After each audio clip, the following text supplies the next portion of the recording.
नंगा राजा, ये कहानी आपके जीवन का टर्निंग पॉइंट साबित होगी। एक राजा जो कि बहुत ज्यादा ताकतवर था, उसने लड़ाई में सभी राज्यों को हराकर उन सब का राज्य भी हासिल कर लिया। एक दिन उनके महल में एक व्यक्ति आया और बोला, भले ही आपने दुनिया जीत ली हो, लेकिन अभी भी आपके पास एक चीज की कमी है। राजा ने कहा, किस चीज की कमी है बताओ। व्यक्ति ने कहा, जाने दो, आप उसे हासिल कर ही नहीं सकते। राजा ने उत्सुकता दिखाई कि बताओ तो सही, वो कौन सी चीज है। व्यक्ति ने कहा, आपके पास देवताओं के कीमती वस्त्र नहीं हैं। राजा ने कहा, उन्हें हासिल करने के लिए मुझे क्या करना होगा। व्यक्ति ने कहा, यदि आप मुझे अनुमति दे तो मुझे कुछ 6 महीने का समय लगेगा, मैं आपके महल में साधना के जरिए उन वस्त्रों को ले आऊंगा। व्यक्ति ने आगे कहा, लेकिन इस बीच मैं आपसे जरूरत की जो भी चीज मांगू आपको मुझे देनी होगी। राजा ने कहा, ठीक है, लेकिन यदि तुम धोखा करके महल से भाग निकले तो। व्यक्ति ने कहा, इतने बड़े राजा को भला मुझ जैसा साधारण व्यक्ति कैसे धोखा दे सकता है। राजा मान गए और व्यक्ति को महल में अलग से एक अंधेरा कमरा दे दिया गया। हर रोज व्यक्ति राजा से खजाना, धन, आभूषण मांगता। देखते ही देखते 6 महीने से ज्यादा बीत गए। राजा ने सिपाहियों से कहा, लगता ये हमें मूर्ख बना रहा है, अंदर जाकर देखो वहाँ क्या हो रहा है। व्यक्ति ने बाहर आकर कहा, सिर्फ 2 दिन में मेरी साधना पूरी हो जाएगी, आप महल में जश्न का इंतजाम कीजिए। राजा खुश हुआ, उसने पूरे महल को सजवा दिया और दूसरे मुल्क के राजाओं को भी निमंत्रण दिया गया।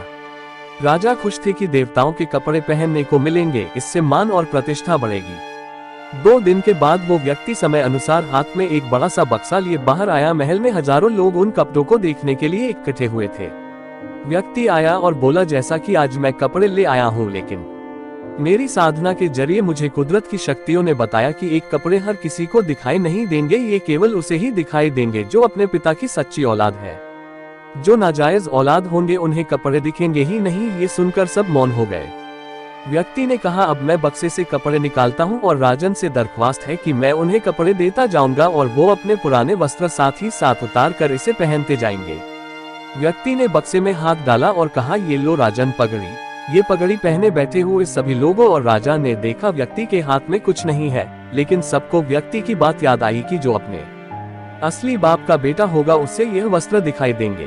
सबने झूठ में ही कहा, वाह वाह, क्या शानदार पगड़ी है। राजा ने उस अदृश्य पगड़ी को उठाया जो थी ही नहीं और पहन लिया। उसके बाद व्यक्ति ने एक कोट निकाल कर दिया जो था ही नहीं। सबने कहा, वाह वाह, क्या कोट है। राजा ने फिर से वह लेकर पहन लिया।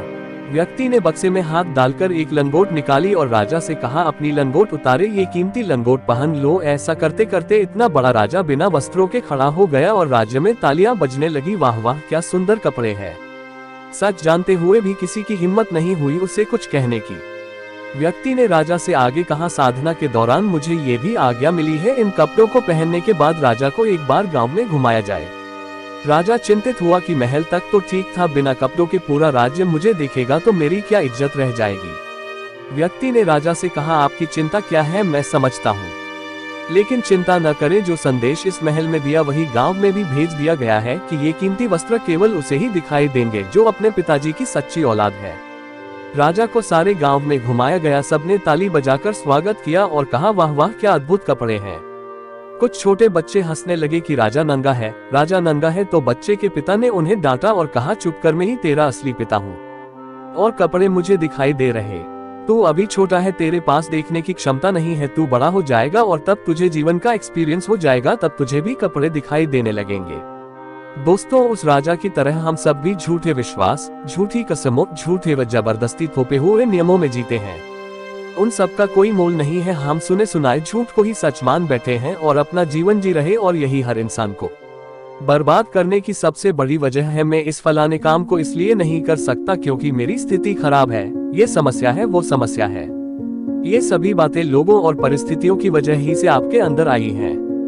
दुनिया में ऐसा कोई काम नहीं जो आप नहीं कर सकते, लेकिन आपके अपने झूठे विश्वासों को तोड़ना होगा जो आपके अंदर दूसरों से आया है। अगर आप खुद पर विश्वास नहीं करोगे और किसी झूठ को जबरदस्ती अपने ऊपर ओढ़ लोगे तो उस राजा की तरह जीवन भर कोई ना कोई आपसे अपनी बात मनवाता रहेगा और आप दूसरों के दिए नेगेटिव विश्वास को जबरदस्ती अपना बनाते जाओगे और एक दिन बर्बाद हो जाओगे। खुद से एक वादा करो, भाड़ में जाए वो लोग और परिस्थितियां। मैं अब दूसरे के दिए विश्वास पर यकीन नहीं करूंगा, मैं अपने खुद के विश्वास से फिर से कोशिश करूंगा और आज से और अभी से अपनी तकदीर खुद लिखूंगा। मुझे यकीन है मैं कर सकता हूँ। उठो, आगे बढ़ो।